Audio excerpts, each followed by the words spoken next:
I was the most nervous for that game I think I was of any game, even going back to my debut. He may become the first person ever in his 100th Test match to make a century in each innings.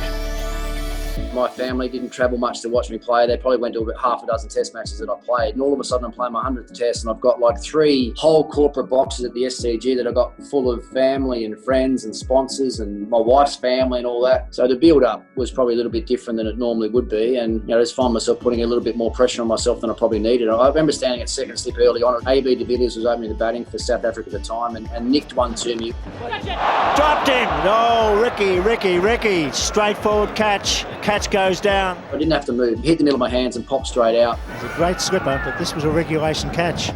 I just thought, mate, what are you doing? Just relax. You've been here 100 times before.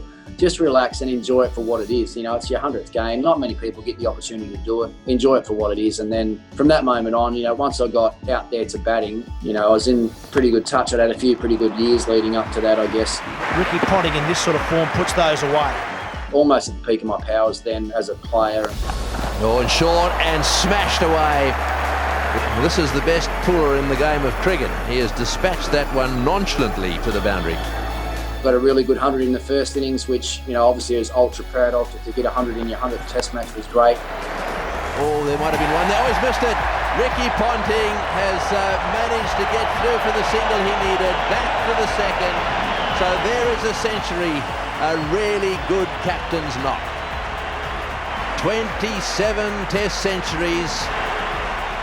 You know, with the way the game turned out, and South Africa, you know, being forced to declare when they did to try and win that Test match and level the series, then we were presented with a run chase in the second innings. I think it was under 300. Ricky Ponting, the captain of Australia, playing in his 100th Test match, 120 in the first innings.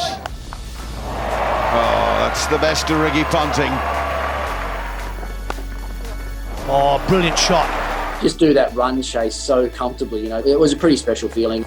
Get it! Oh, Ricky Ponting, the only player in history to score hundreds in each innings of his 100th Test match. This is an extraordinary achievement. Your 100th Test match is probably one of the proudest moments of your life anyway, but to have it finished that way with hundreds in each innings and to be, you know, 143, I reckon, not out in the second innings and be there with Hodgie at the end and a Test win probably doesn't get much better. Crowd cheering, they want a boundary. 3 to win. And Ponting's delivered. My word, he's delivered. In the most emphatic way. You know, a lot of the family and friends there, to enjoy it with them was extra special because, as I said, they didn't get much of a chance to do that through my career, so to celebrate something ultra special with them was great. 515 runs in the series for Ricky Ponting, and this swelling crowd are all on their feet.